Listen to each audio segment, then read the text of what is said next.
Oh, hi, how are you doing?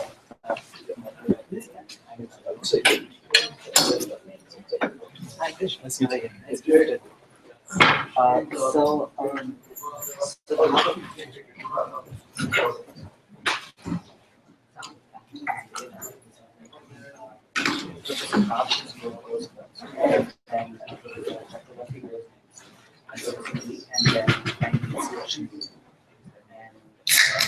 So I'll ask you for about 10 minutes, and after that, everybody has to actually depend on you. Like, I was thinking ask questions to each other to make it more interactive that way, and then we use it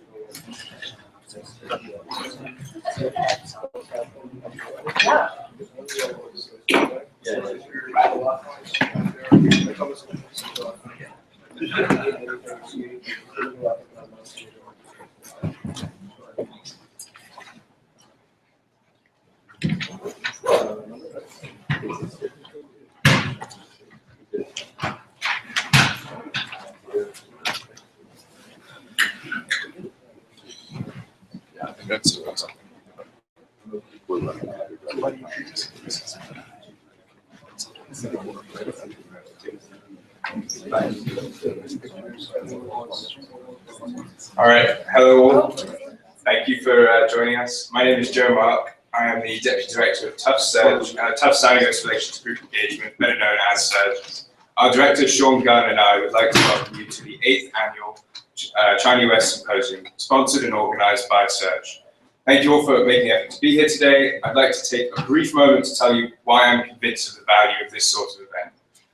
First and foremost, TUF is an academic institution. As students, we are extremely lucky to be able to attend conferences, guest lectures, concerts, and art exhibitions right on our doorstep. Every week I'm attending something or other that a friend has recommended, whether it's watching engineering professors compete to avoid a pie in the face by reciting the digits of pi to as many places as possible, or being completely blown away by friends performing in choirs, bands, and orchestras, or even seeing hundreds of normally reserved TUF students take the stage at the infamous TUF's Dance Collective, or TDC. There is always something to see at TUF's, but you all know this. You're taking advantage of it right now. I think it's worth highlighting that there is an equally valuable, subtler side to that equation. Behind each and every one of the weird and wonderful events that take place right here on our campus, there is a student-run organization like Surge trying to provide a service to the rest of the community and to share something that they feel passionate about. TUFS enables its students to create and share, two things which are of the utmost importance for any education. It's certainly not easy. While this is the 8th China-US Symposium, Sean and I started out this academic year as two seniors, sitting in an attic, wondering how on earth we were going to make this event happen. The value of this experience has been immeasurable. We started with an idea and have been working at it every week since August 25th, 2014. I checked the date of our original to-do list, which, by the way, included such lofty aspirations as recruit members and get funding. Of course, we could not have come close to accomplishing our goals without our beloved Surge members, to whom I am extraordinarily grateful. My point is that this whole process has been unlike any other learning experience I've ever had. It hasn't been about facts, figures, dates, or names. It's been about working with people in the real world to create something of value. And that sounds an awful lot like any job you're likely to encounter. I hope that everyone who worked with me to make this event happen realizes the value of that kind of experience. And I hope they continue to work with as much passion and zeal as they have done for this past year. And now I'm pleased to introduce our esteemed director, Sean Gunn.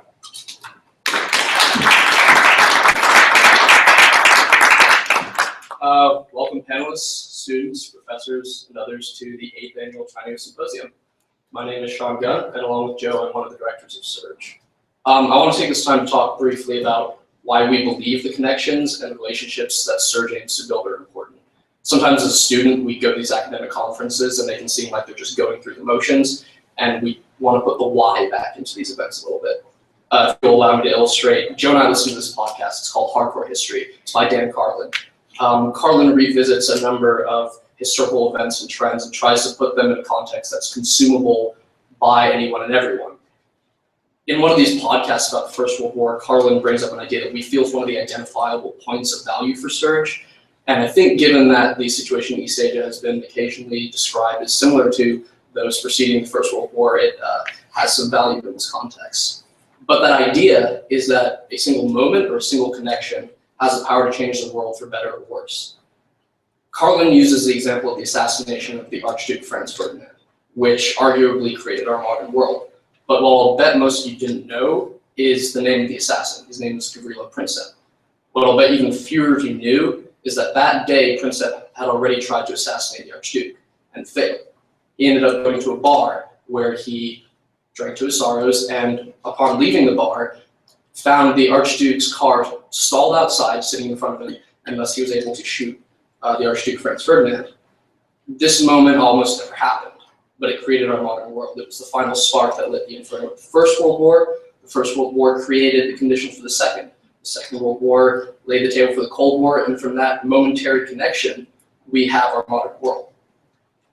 The idea that Dan Carlin and others have brought up is that a single individual acting alone, who's given a brief and accidental connection with another individual, can unleash these destructive and profoundly influential forces on all humanity.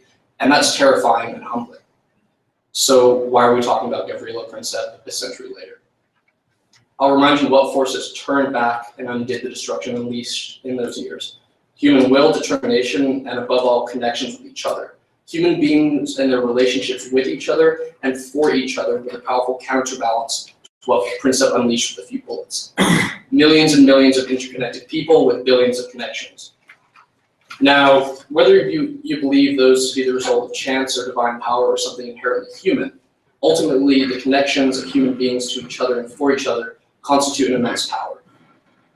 Joe and I are not claiming that Surge is going to be the difference between global conflict and stable world order into a safer world, but we want to remind Surge and those attending this conference of the purpose and goal here.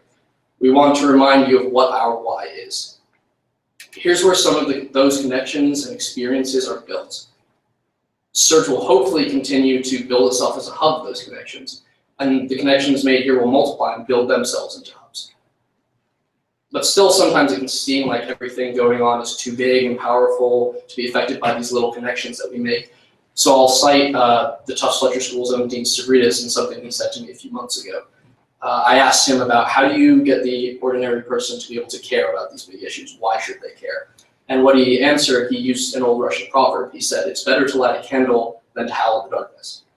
Joe and I hope that here at Tufts, which strives to be a light on the hill, that Surge can light a candle of its own, which will keep burning long after we're gone. So now I'm going to stop talking because I've taken quite a bit of your time, but welcome to Tufts and welcome to the 8th Annual China-US Symposium.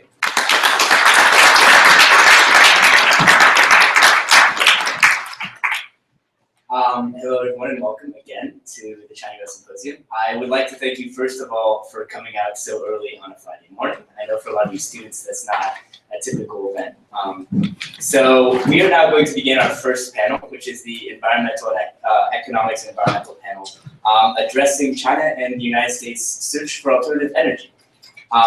So I'm going to introduce the moderator and then we're going to get right into it. So our moderator is Aditya Jakati. He is a first-year student and in the Masters of Arts and Law and Diplomacy at the Fletcher School here at Tufts. And his areas of focus are development economics and international business relations with an aim to harness them for sustainable development. So please welcome our panelists and Aditya Jakati.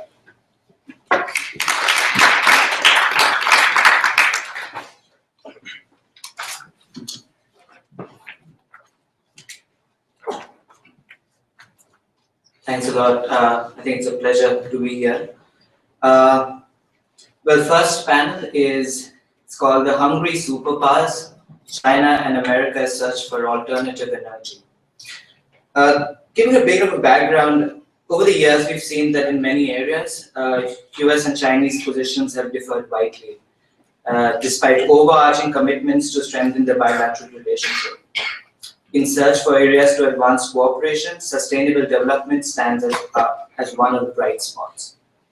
We know that policy orientation in these countries is changing, In China, as high level of pollution has emerged as a threat to social security, policymakers now have stronger incentives to act on environmental concerns than ever before.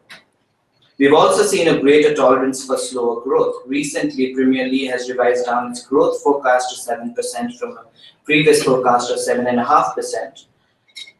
And that is in line with the country's plan to guide the economy towards a more sustainable growth. As China is now the world's #1 greenhouse gas emitter, many in the country are eager to see China lead efforts to address the climate problem.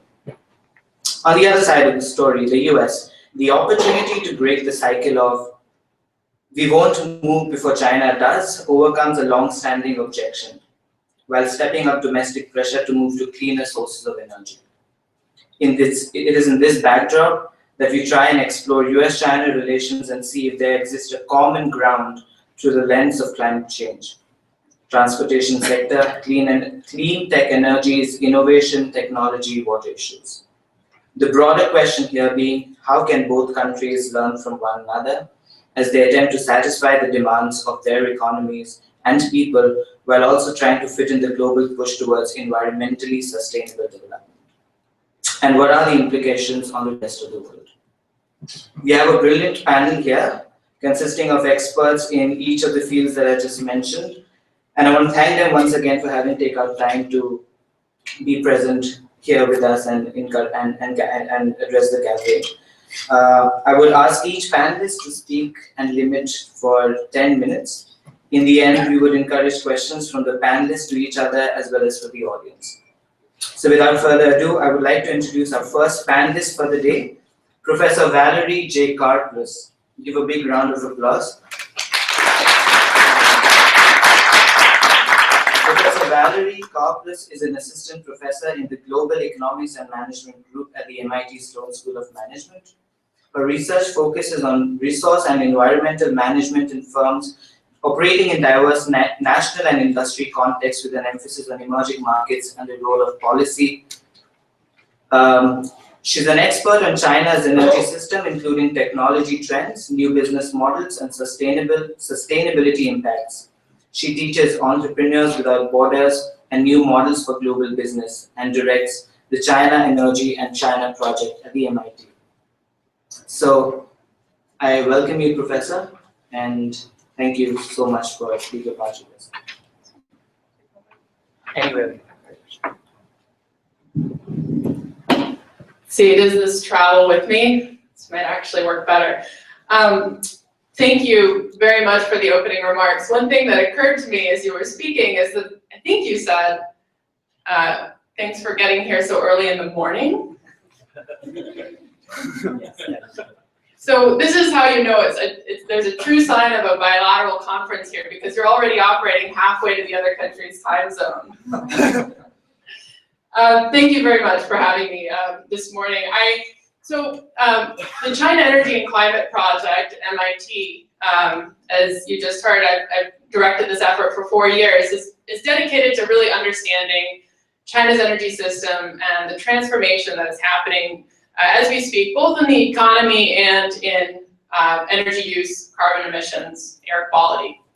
We're looking at this from a total system perspective. So when we look at sort of the micro level decisions that underpin these pollution outcomes or carbon outcomes, economic outcomes that we care about, we also try to connect that back to what it means at the macro scale. So how do things like better enforcement, how can all of these different measures, economic reform, how does that actually play into long-term efforts to transition from a very coal-intensive, carbon-intensive energy system to a, let's say, less export-dependent, more consumption-driven, low-carbon economy.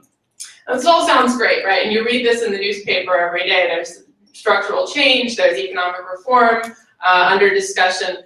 What does that really mean for energy, and what does it mean for China's ability to meet its climate pledge, which was made in November together with President Obama?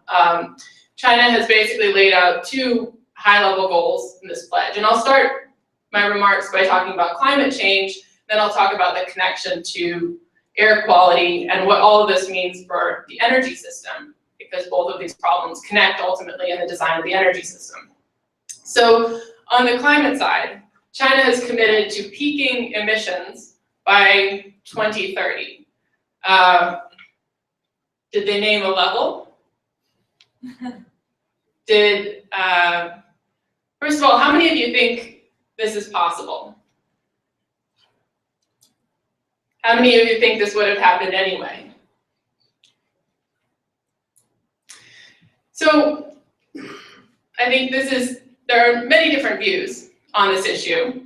The peak year, 2030, I think is the beginning of a longer term pledge. It's very significant in one sense. It means the emissions trajectory will start coming down, although thinking about a peak year is somewhat misleading because, of course, it matters what the total area under that emissions trajectory looks like, not just the height of a given peak year. And in fact, if peaking means that China is sort of ramping up to get all of its emissions in before the peak year, then you've got maybe more of a problem than you would have had otherwise. Now, I think some of these concerns are actually unfounded, that in fact this is a significant pledge and it's very symbolic in the minds, I think, of Chinese policymakers in thinking through, this is where we're heading. We want our carbon emissions overall to come down.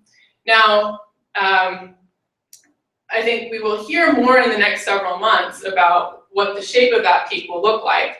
The other important element, though, is that China has also committed to a 20% non-fossil energy target by 2030. This means that, importantly, China's carbon emissions peak will be underpinned with the deployment of clean, in many ways, in large measure renewable energy, but also significantly nuclear energy.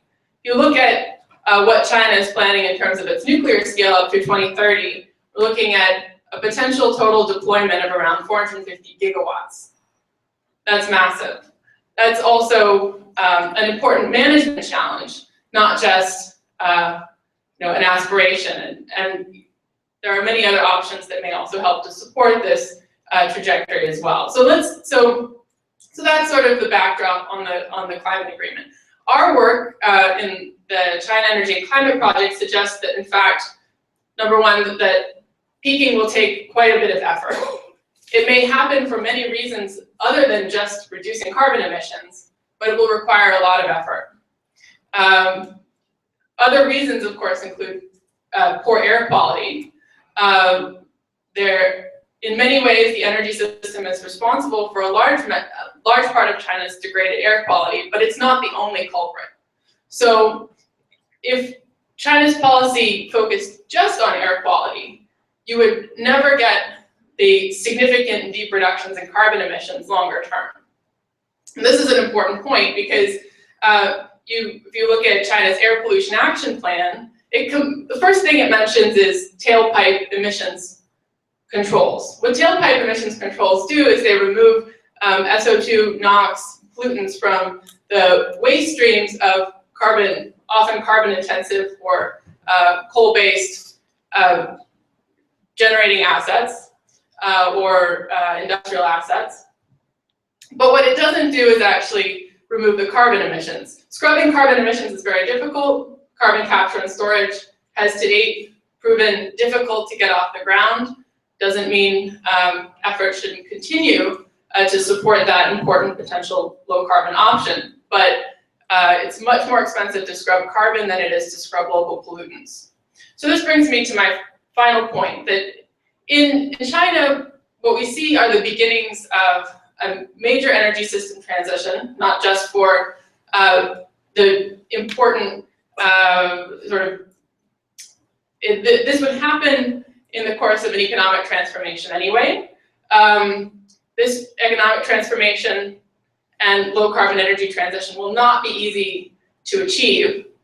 What it means is, in the near term, you'll have to bring down coal use.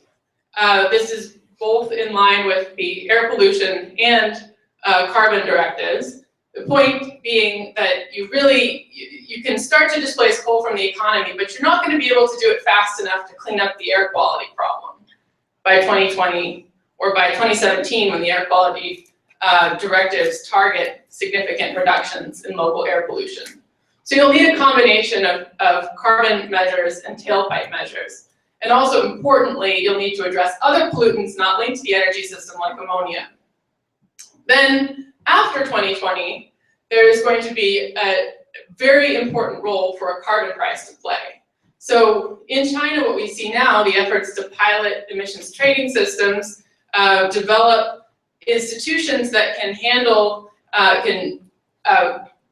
can support markets for carbon reduction, including a carbon price, are going to play a really important role longer term in both, mainly in addressing the carbon problem. But without a carbon price, China could do what most of the rest of the world has done and deal with air pollution without addressing carbon. So the point being that an energy transition in China is imminent. A carbon price can play an important role. And beyond that, we need to think about ways in the near term to clean up local air pollution. This is the sort of triumvirate challenge and opportunity China faces now. So with that, I'll pass the mic back to our moderator. Thank you. Thank you, Professor Gargles. That was a very insightful talk. Let me introduce our next panelist for today. Professor Ujjwant Chakravarty is a professor of economics at Tufts. And he's a fellow at the Toulouse School of Economics and CSIFO. He's the co-editor of the Journal of Environmental Economics and Management. He's worked on the economics of fossil fuels and clean energy, the effect of environmental regulation of energy prices, and the economics of water resources. His current work involves estimating the economic benefit of reliable electricity in rural India, studying groundwater markets in India and China, the effect of US biofuel mandates on world food prices and poverty, and the relationship between deforestation and household time allocation. Professor, welcome.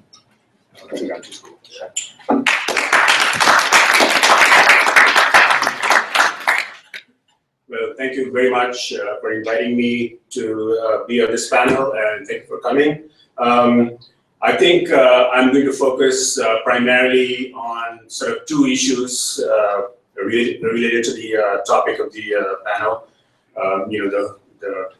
I like the expression "hungry superpowers." I mean, hungry indeed. One, and Valerie already mentioned this before. The big issue in China, of course, is what is the composition of energy going to be in, say, 2025, 2030. And, primarily you have to look at substitution in power sector and transport sector. And, for example, coal use now comprises of 70% of aggregate energy use in China. And if you look at the other, fossil fuels, oil supplies about 18%.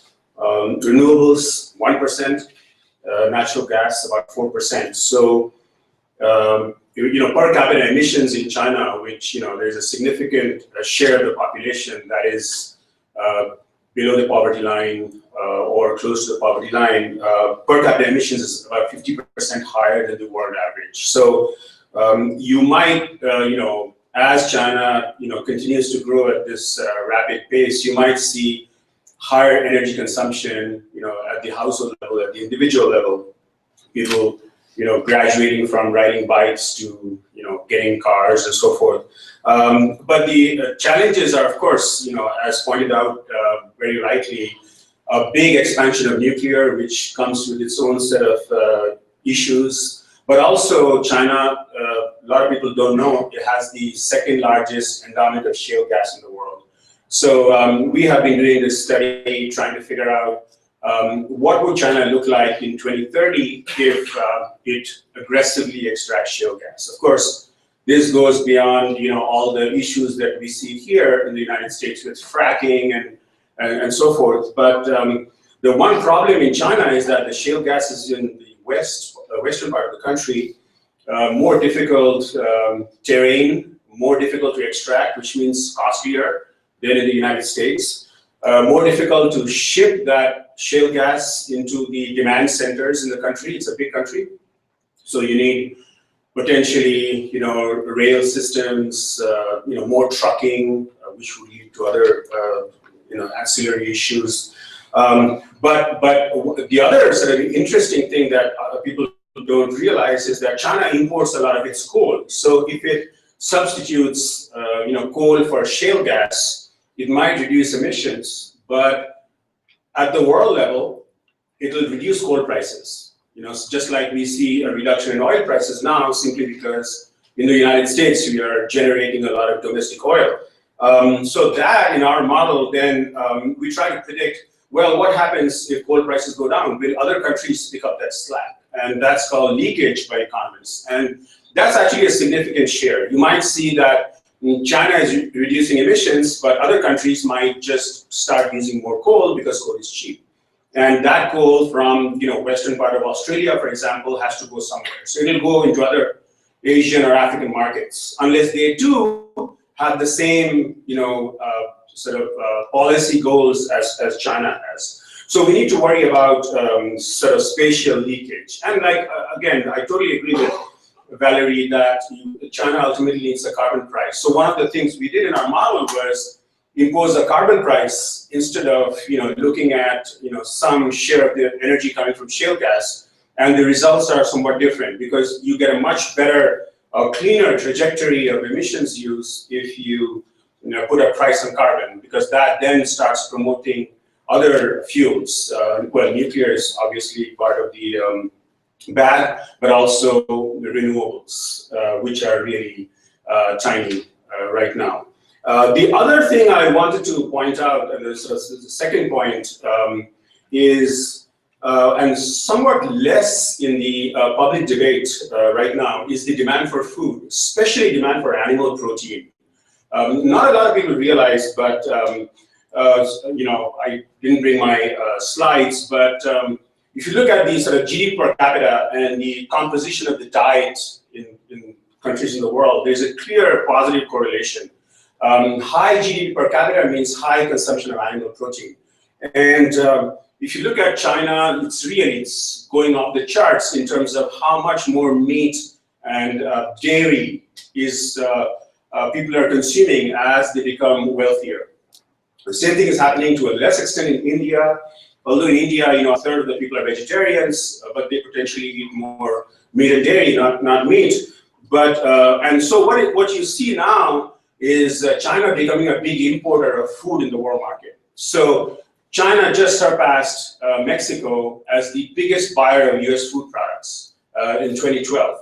And what does it buy? It buys pork, it buys soybean, it buys corn, it buys nuts. And US is a huge, 800-pound gorilla in the world food market. I mean, we do provide a lot of the world's food, even though we are, employing, 2% of the population, because we have a mechanized agricultural system.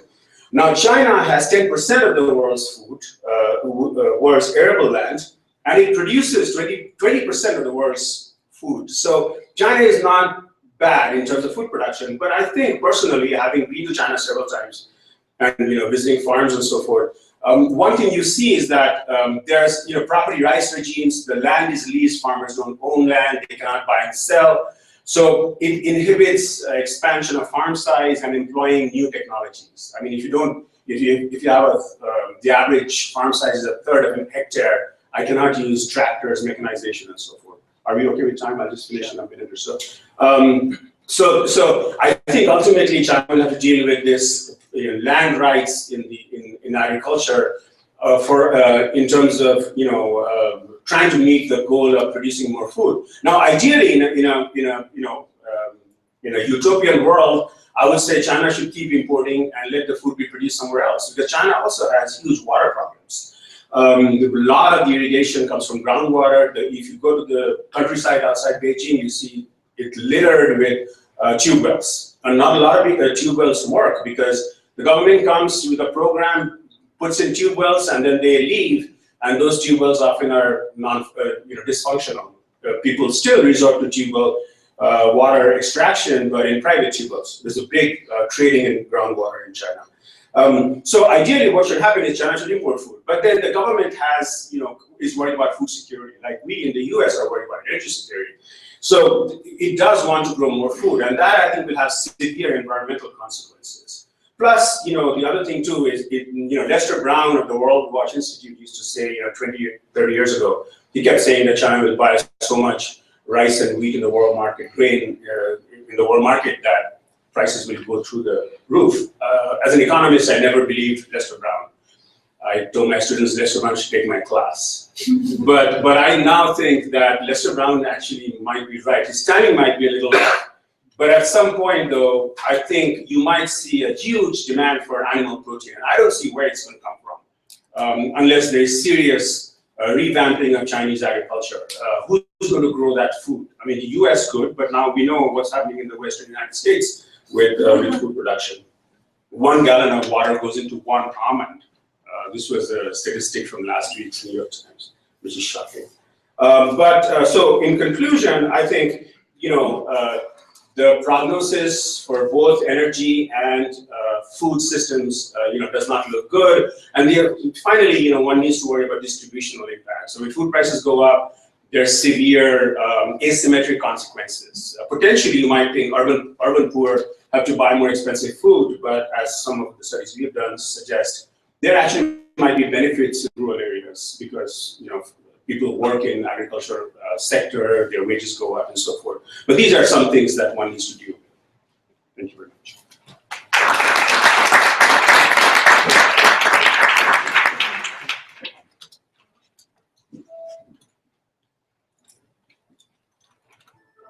Thank you, Professor Chakrabarty. Actually, I just realized that how much have we covered. We've covered a whole range of issues in this short span of time. I'm really excited for the next 2 sessions. Let me introduce our next panelist for today. Professor Lee is an applied macroeconomist with primary interest in environmental and energy economics and empirical industrial organization. His research focuses on understanding consumer and firm behavior in the transportation and electricity sectors and the impacts of environmental and energy policies and efficient policy design. He's interested in quantifying welfare consequences of important environmental and energy policies by developing and utilizing methodologies that allow for rich counterfactual and welfare analysis. Welcome, Professor Lee.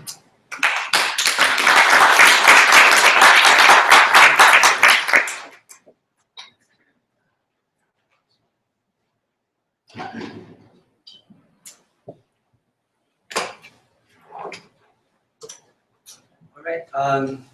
Thanks everybody for coming and thanks for having me here. So I guess I'm the only one using slides.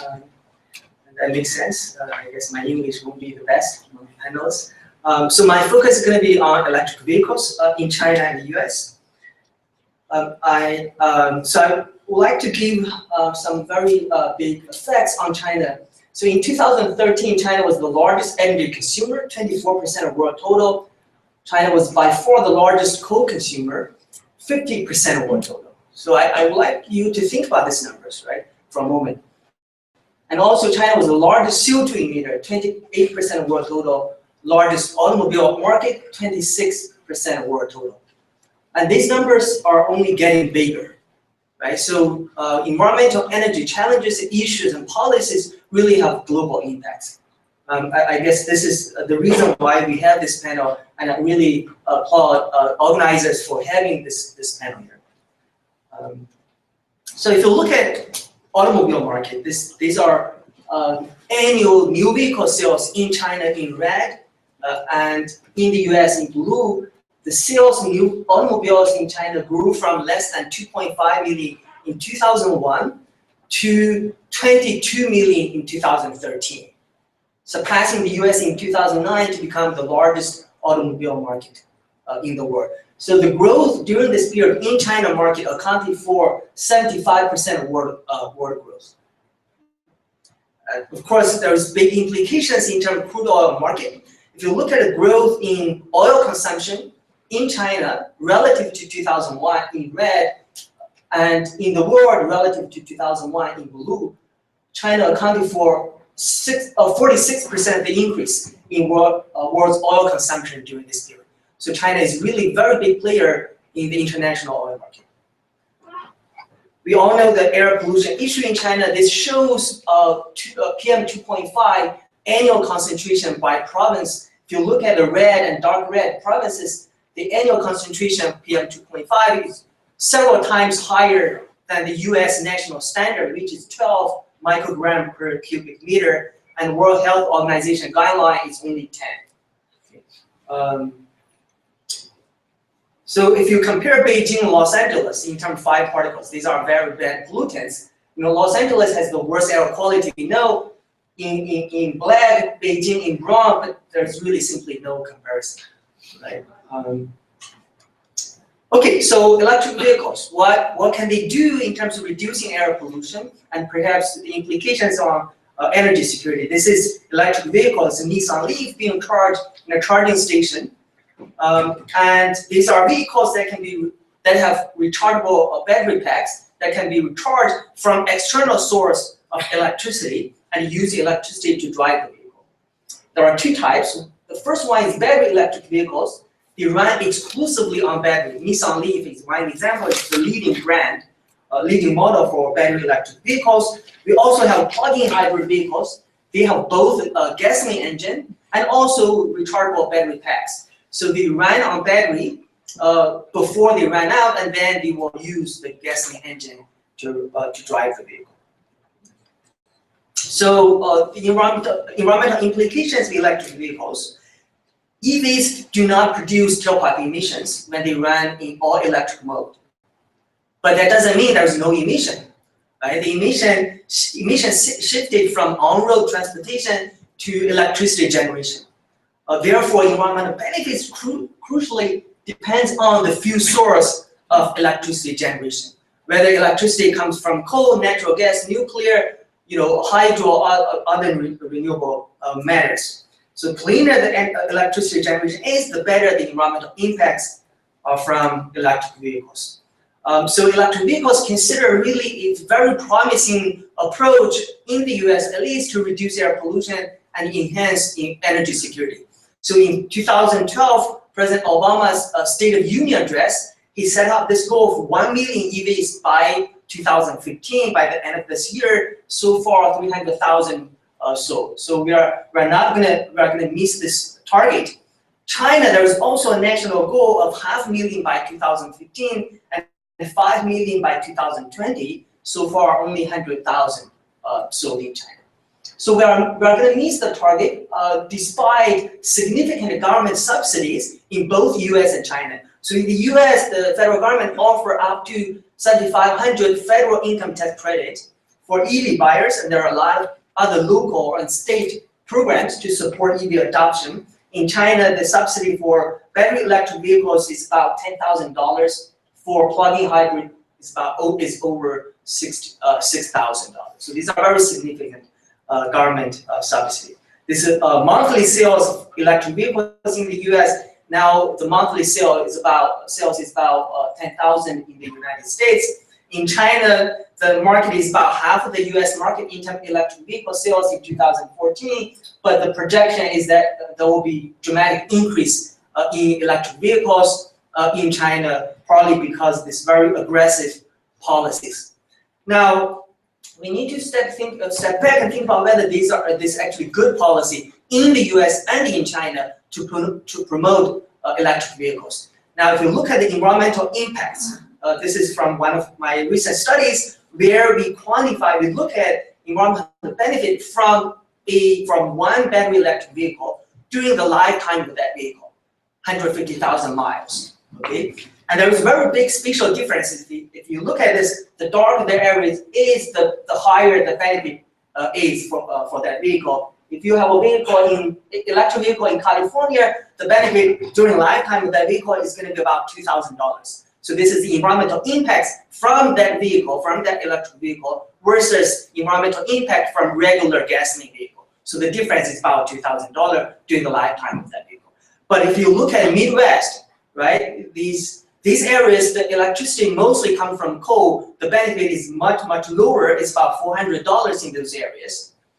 during the lifetime of the vehicle. If you look at plug-in electric vehicles, so 70% of the time this vehicle will run on all electric mode and 30% on gasoline. So the benefit is going to be lower. Again, the same pattern than the Midwest area. If you look at the benefit, it's only about $200 during the lifetime of the vehicle. And we are using very favorable assumptions for electric vehicles.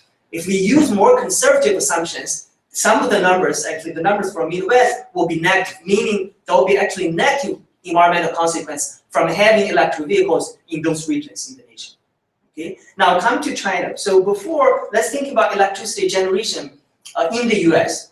Okay, US electricity generation is much cleaner compared to China. So we generate electricity 39% from coal, 27% from natural gas, nuclear 20%, and 13% from hydro and other renewables. Now, if you look at China, 66% of generation comes from coal. Okay, natural gas is only 3% versus 27% in the United States. So, and the coal in China is actually much dirtier than what we have in China. So the implication is that the environmental impacts from electric vehicles are very likely going to be negative in China due to at the current generation profile that we have for China. So the policy for electric vehicles in China, I think, is perhaps not the right policy at the moment. And increased deployment of renewable electricity generation, of course, going to help, but that's a very small part of electricity generation. I think the most important issue in China in terms of the electricity sector is really reforming natural gas, right? There's only 3% electricity from natural gas, and Yu Zhan mentioned, China has the second largest shale gas reserve in the world. But the reason that we have low natural gas in China is because price regulation historically in China. And the Chinese government recognized that, started to deregulate this market. So in the future, I hope to see actually more domestic production of natural gas and more imports from Central Asia, so that we will have more electricity generation from natural gas instead of coal. And then we can talk about actually promote electric vehicles in China. Next.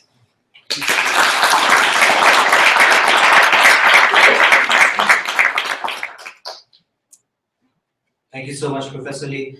Our next panelist for the day is Dr. Christian Binz. He is a joint Giorgio Ruffalo postdoctoral research fellow in the Sustainability Science Program and the Energy Technology Innovation Policy Research Group at Harvard University. His research interests include sustainability transitions in the energy and water sectors and China's fast catch-up in clean tech industries. His current research project analyzes technology leapfrogging dynamics in the Chinese solar and wind sectors. Prior to joining Kennedy School, he was a postdoc fellow at the UC Berkeley Water Center and the Swiss Federal Institute of Aquatic Science and Technology. Over to you.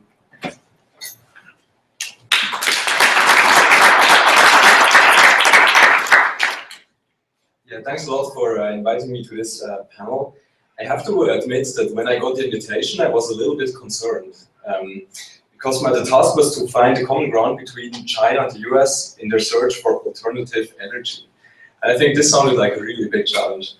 And then I realized, well, coming from Switzerland, I'm actually in a quite good position to do this because my point of view is really in between these two superpowers, and of course it's very neutral. So I'm gonna talk about this topic, based on my work on wind power, solar PV, about these renewable energy technologies.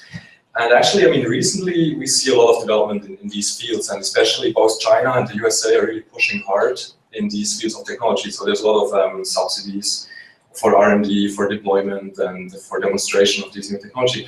On the one hand side, this has created some really nice trends. So we see that the prices for wind turbines or for PV panels have really decreased exponentially in a very short period of time. But on the other hand, it also created a lot of competitive tensions. So as you might know, the USA, the European Union, and China are in a big trade dispute on solar panels. So the West basically accusing China of dumping the prices of these panels and over-subsidizing their industry. And the Chinese on their side also investigating subsidies in the West. And this is problem. I mean, it's bad for US-China relations and for US-EU relations for sure, but it's also bad for the energy transition as a whole because it really slows down the diffusion of these new technologies. And so the question is really, how do we overcome these global competitive tensions and move to a new system where actually, you know, both parties can profit from the common ground that I would argue has already developed in many of these sectors. And the key point I want to raise here today is that actually the way these technologies develop and these industries develop and the way they are supported by policymaking are completely out of sync currently. So basically, technology innovation has become essentially a global process, but the way we support these industries is very much confined to national boundaries. So in a way, our brain has gotten used to the idea that the world consists of 190 separate nations that compete with each other in a kind of zero-sum game. And if you look at what's happening in these now very fast-growing sectors, then we see a very different picture, which is very kind of internationalized. And I try to give a few examples from a research project I'm now working on in the solar PV panel sector. You know, where we looked at China and how it developed this industry, especially in the early phase. And if you look at this, it's a very interesting story. We were, for example, I give you 3 examples of what we were looking at. So one thing is knowledge. So if you look at the knowledge base of the Chinese entrepreneurs in solar PV manufacturing, then there's like 60 kind of executive directors and board members of these companies, and out of them, only 30% have a master's degree from a Chinese university. So actually 70% got their master abroad, and if you look at their kind of professional experience, then it's all about working in international companies, and many of them even from the United States of America. So in a way, the knowledge base of the Chinese industry was very internationalized at the beginning. Second example is about investment. So in 2005, 2006, when the PV panel industry in China developed, they got visits from American investment bankers. So they were basically visiting the Chinese companies and convincing them to get public on the New York Stock Exchange, you know, to raise more investment for their kind of growing company. And that's of course what they did, and that's what they did very successfully. So these companies could raise, like only the 4 biggest Chinese companies could raise more than $1 billion on the international stock exchange. So that was more than 10 times more than what they had raised before inside China. So also in terms of investment, there's a lot of kind of international interaction in this process. Now the third example is about market. So when China started producing PV panels, there was no market for these technologies in China. So basically the companies had to export their products somewhere. And at that time, in the early 2000s, Germany was really ramping up its PV markets. They had this pioneering feed-in tariff system, which created a big market, which could then be served by the Chinese industry. So until 2008, 95% of Chinese panels were exported, and a lot of them actually to Germany. So, you know, these are really short examples, but if you summarize them in a provocative way, then you can say the Chinese PV industry was not created by the Chinese, you know, government subsidies or by kind of China as a country, but it was actually also, it was created by American, European, and Australian universities, by American investment banks, by German policymakers and end users. So they all played a key role in this. And interestingly, you know, industrial policy in Germany and the USA had a very different goal. So the Germans had feed-in tariff to support their own industry. They wanted to create a first mover advantage for their own industry. The same in the USA. So the US basically paid for R&D in the PV panel field, you know, to also support their own industry. But what they did was also create key assets for new industry developing in China. So, you know, it's interesting that I would argue here that it's actually this disconnect between what's happening in terms of technology innovation globally and what the kind of national kind of policies we use to, I mean, they kind of create the tensions that we see, this trade dispute problem that we have in the energy sector that kind of slows down the energy transition.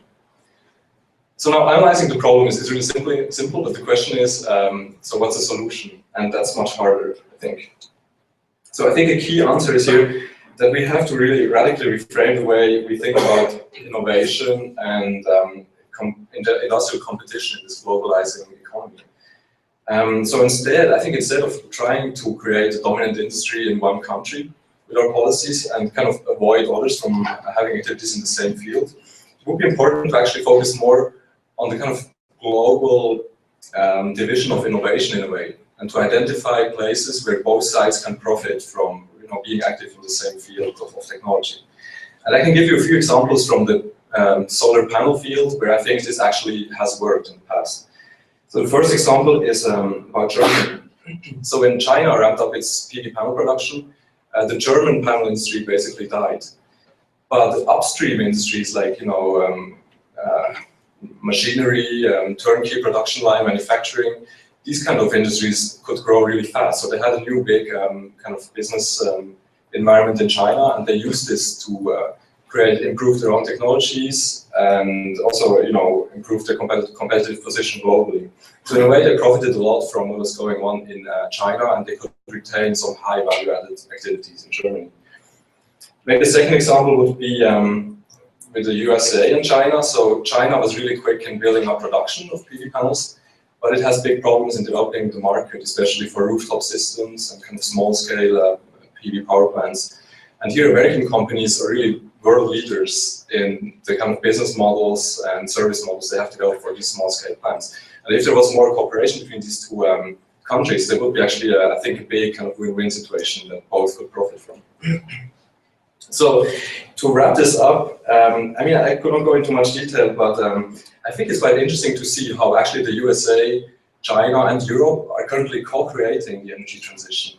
And they're doing a really kind of a good job, but they're completely misunderstanding each other in the process. So, and I think it's really vital here that we start thinking beyond national borders and think more about kind of cooperation in this win-win situation, what is essentially a global technological innovation system. If we manage to do this, we could kind of speed up an energy transition. And actually, I think all the parts, all the countries involved would profit in the end.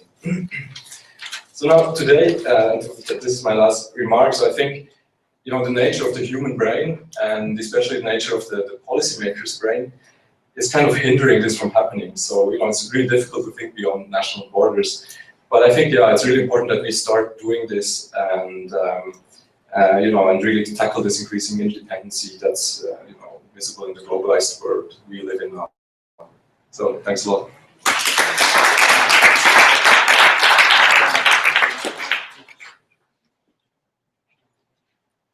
Thank you, Dr. Binge.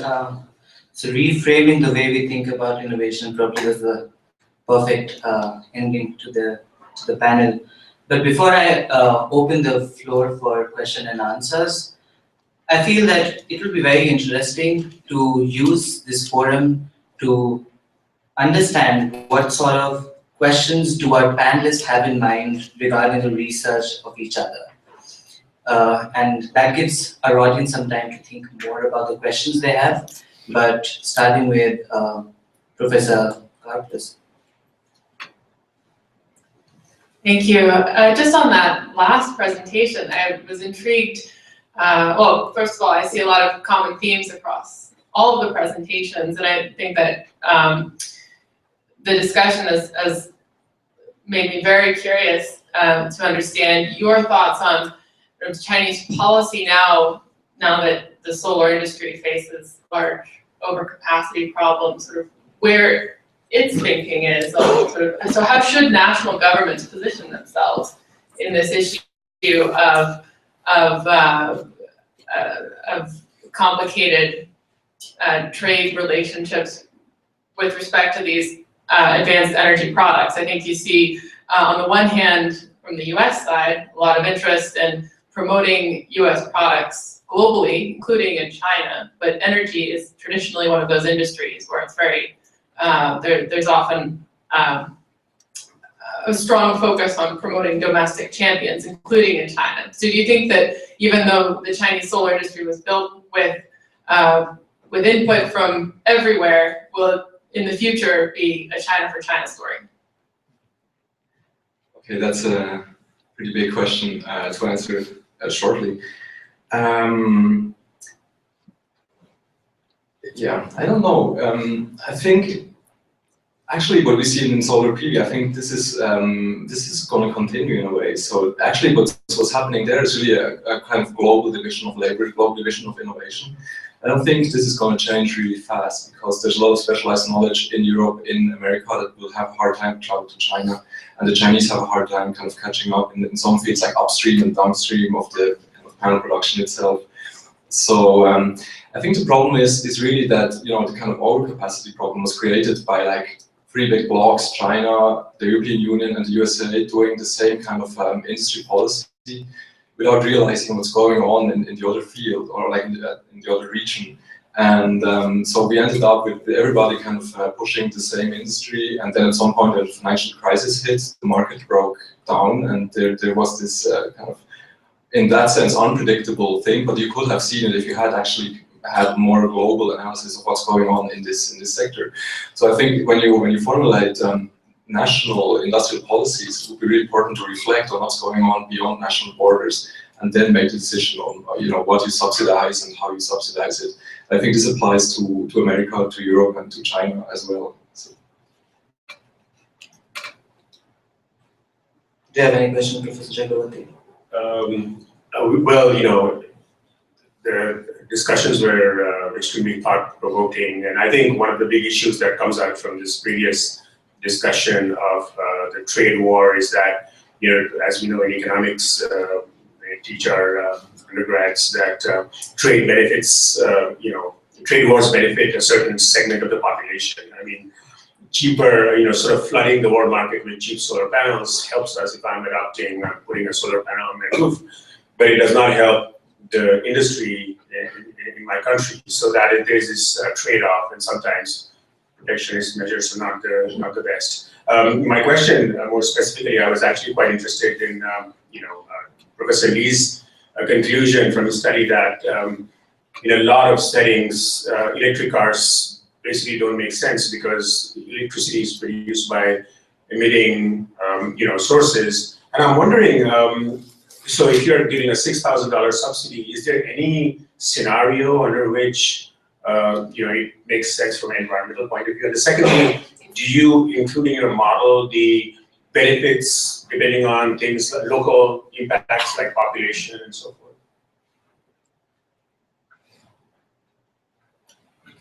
So I guess I'll start by answering a question from Eugene. So in the US, when we look at the EV's environmental benefits in the United States, we actually take into account the environmental damages from emissions, local pollution, due to local pollution, and also due to CO2 emissions. But in the US, we found actually, if you look at the first 3 years policy, 2011, 2013, the US government spent about $1.05 billion on subsidizing EV purchase through this federal income tax credit program. We estimated the benefit, the environmental benefit of this policy was about 0.25, so a quarter of that spending, $0.25 billion. It's not a bad policy. However, the point of that paper that we try to make it is that perhaps is not the best policy to subsidize EV purchases. Instead, if the government used that money, same amount of money, to subsidize charging station investment, okay, that $1.05 billion would have built almost 70,000 charging stations. And that's more than half of gasoline stations, number of gasoline stations we have in the United States. Currently, we only have 9,000 charging stations. So charging station is a big problem in terms of EV adoption. If the government had done that, we found that by spending that $1.5 billion through investment in charging stations, the environmental benefit would have been $1.1 billion. So we'll actually come out ahead if you compare these two numbers simply.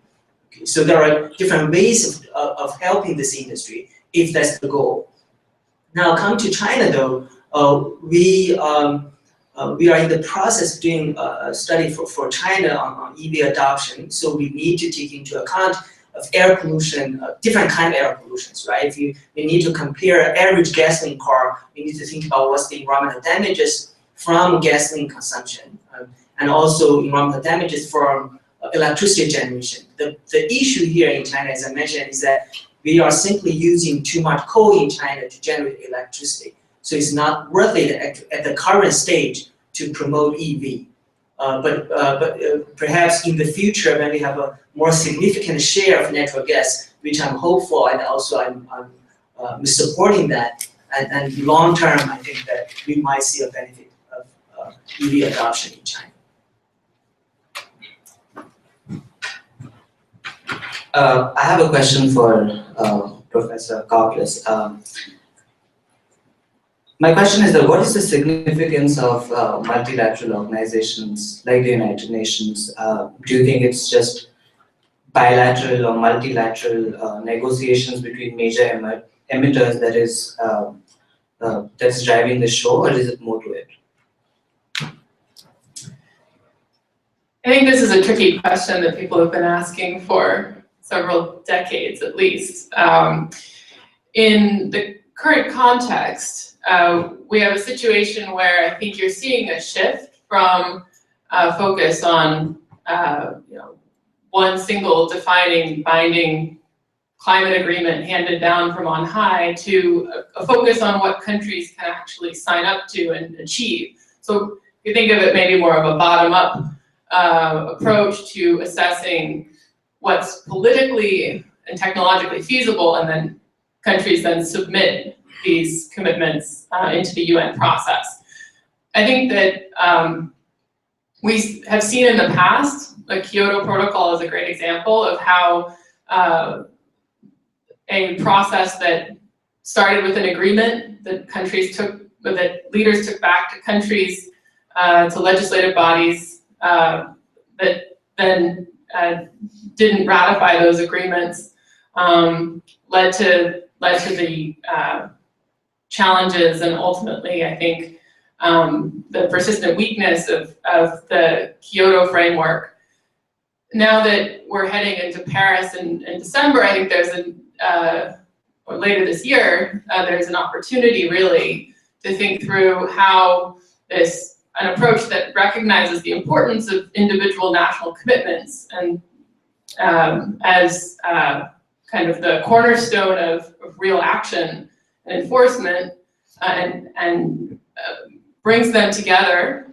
The UN role can play a very important role in doing that, and also in helping countries to agree on ways of verifying the implementation of those commitments. I think that is an extremely important role for the UN to play in this process, and I'm hoping that's my own personal view on what could be a major milestone for the upcoming Paris conference. Thank you. I'll open the house for question and answers.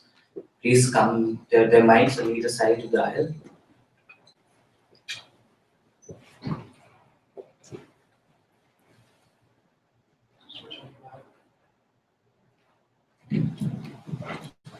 Hi, my name is Winona. I'm a freshman at Tufts. My question is more geared towards Dr. Lee and Dr.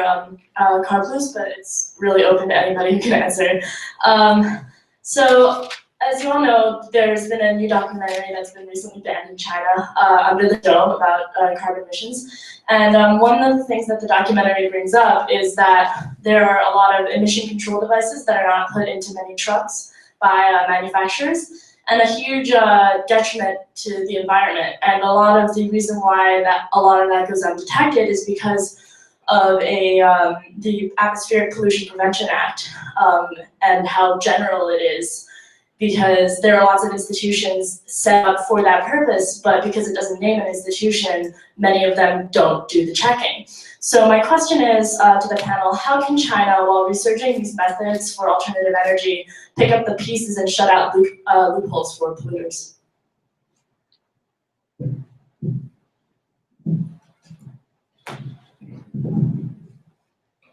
I'll take that first step. So that's a very good observation, and it's a very good question. I think that's enforcement of these environmental regulations and laws are really a very key piece of the whole issue. But I think that one of the key reasons for this is there is a mismatch in terms of environmental regulation and local government. By that I mean, if you think about the United States, we have EPA, Environmental Protection Agency, and at the federal level, then we have local EPA offices. These local EPA office heads are appointed by EPA, right, or from the central, from the federal government. However, so you have independent authorities that independent local governments. Now, if you look at China, there is EPA counterpart in China called Ministry of the Environment at the federal level. There are also state or local EPA offices, but the central or the federal EPA does not actually have a control over the local EPA offices. Rather, the local EPA office, the head of the local EPA offices, appointed by city mayors. And these local EPA offices are supposed to monitoring the air quality of that area, right?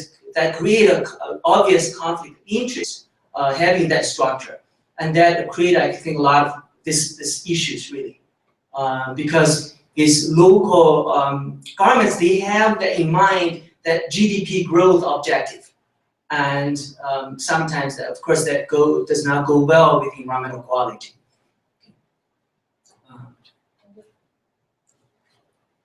Very briefly, I think that's an excellent point. I would agree with everything that Professor Lee said.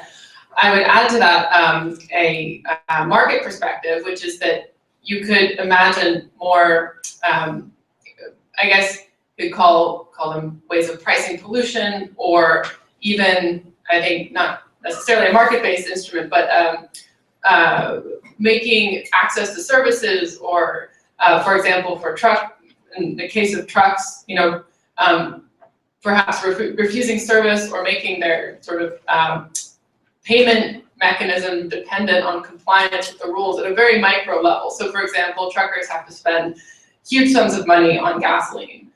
Maybe if they are somehow not up to date in the system managed by the financial company that is mediating those transactions, then you could potentially imagine that they are fined directly or somehow lose their access to that service. So there are sort of maybe market mechanisms, including things like carbon pricing. I'll come back to a plug for that on the carbon side. But I think for local air pollution, there are sort of ways of maybe reinforcing a better institutional arrangement with market signals that would discourage polluting behavior.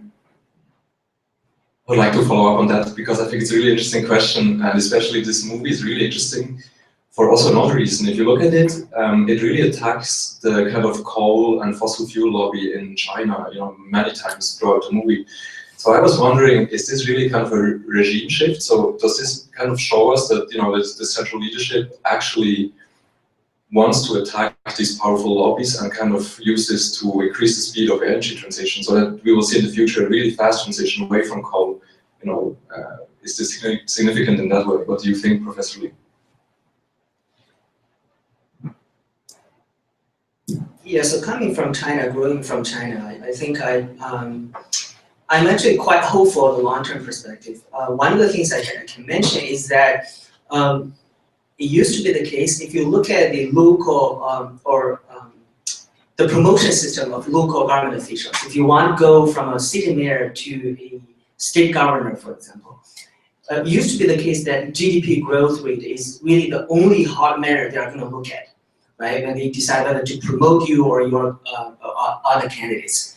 But several years back, they actually include add another hard measure, that is the number of blue sky days. Now that's an issue. How do you define blue sky? We can talk about another day. But this environmental quality, broadly speaking, is going to be a very hard measure they're going to look at. If your city does not achieve the number of blue sky days during that year, you are not going to be eligible for promotion. So I think this perhaps represents a right direction of change. But of course, how do you implement that or enforce that? That's another question. Great. Thank you so much.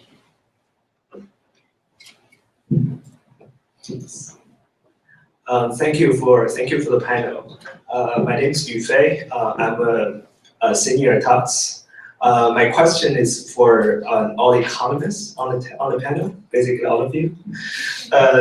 So I think so. Several of you has touched the point about how the supply side economics could fail in this term, both in terms of build a lot of electric vehicle with no buyer, or you have the overcapacity issue of the solar panel in China and has no buyer overseas or domestic. So if we think about that issue, we think about how, demand as a better approach to economic growth in this case. We have seen like in China, you have with the drop of the oil price that is pushing the Chinese consumers to even turn more into the fossil fuel and to oil, and also there has been discussion about people talking about the opportunity of using air pollution and all kinds of pollution as a new engine for China's economic growth, because the demand from the public is very high. But in that regard, you hit a wall of the liquidity trap that people don't have enough money to buy the things. So I'm thinking, for economists in this panel, what are the good policy prescriptions you would give to China, both in terms of promoting more growth and also controlling the environmental issue? Is that possible to achieve both goals with the same solution?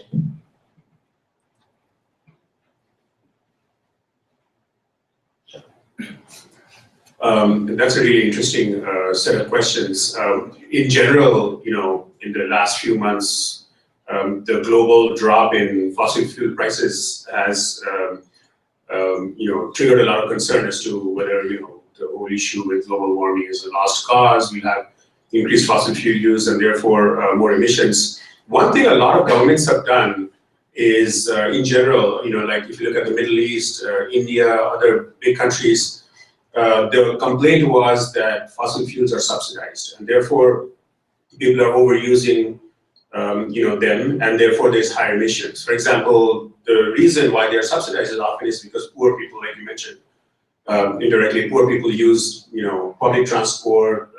People in the village use diesel for irrigation and so forth. So governments like to keep their farmers happy, and also for food security reasons. One observation that people have made is that because of this drop in prices, the government actually in many countries has not, the retail prices of these products has not gone down.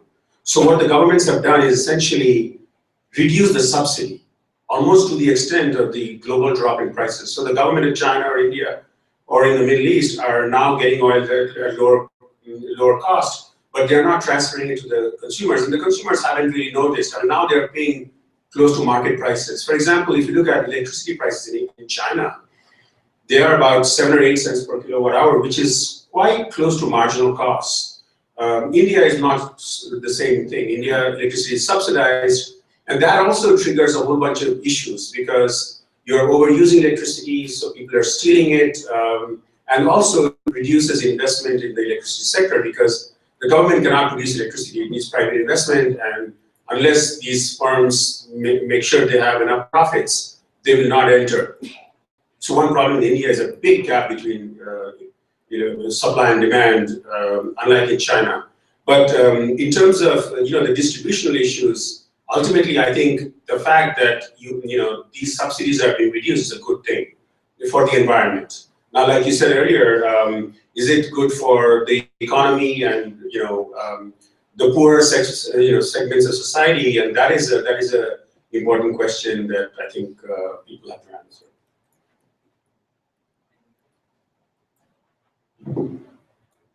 Can we have the next question? I'll just request to make that please keep your questions really short for the benefit of time. I won't make it difficult. So my name is Joel Wasserman. I am a senior here. So my question is more of a, I guess, the geopolitical angle.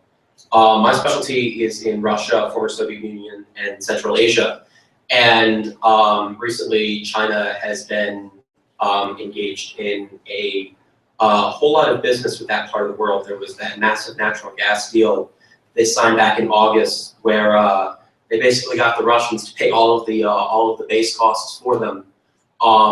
They've also been involved in a whole lot of natural gas and energy dealings in Central Asia. I guess my question is that, first of all, when will it be enough? Because China itself has all of these natural gas resources, and of course they have 1.5 billion people, but they're also accumulating a whole lot of sources. And also, to what extent will China, with this increased international involvement in energy markets, find itself in a similar position to the United States, where it has critical interests all over the world and is forced to take actions and create an infrastructure of action in order to protect its interests around the world, namely militarily?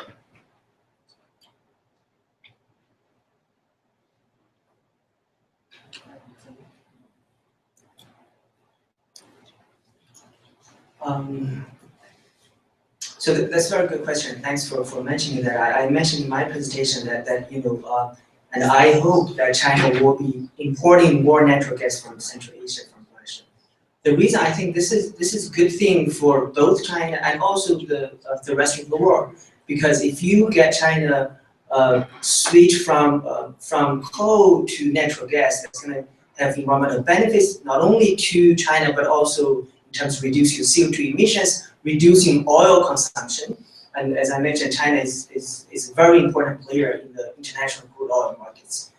So I really don't see this as being a bad thing per se for the world at large.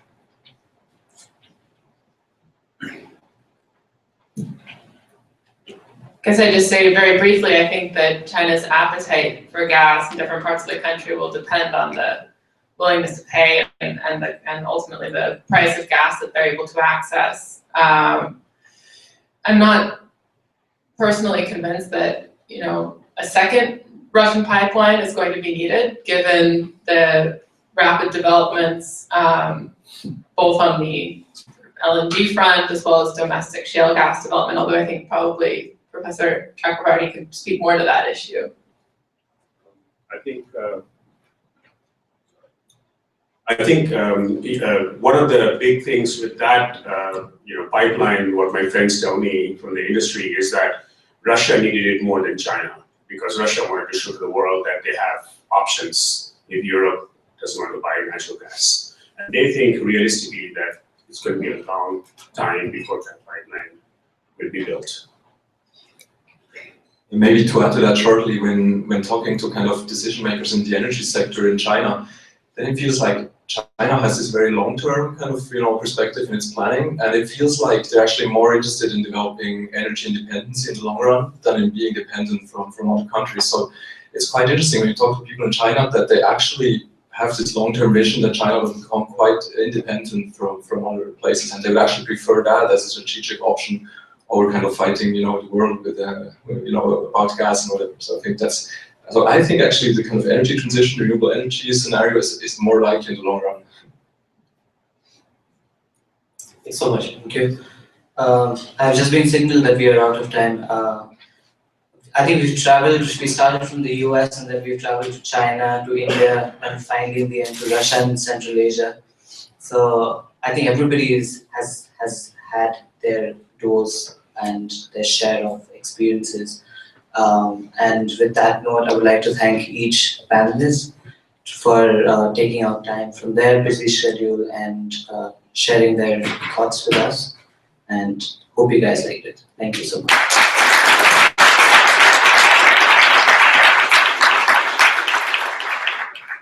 Again, thank you very much to the panelists for taking their time to be here today. So we now have about 10 minutes off to get refreshments behind the auditorium. We will be reconvening here at 1:30 for the David Ross Memorial Lecture. Please stay with us. We have a lot more interesting stuff going on today. Thank you for your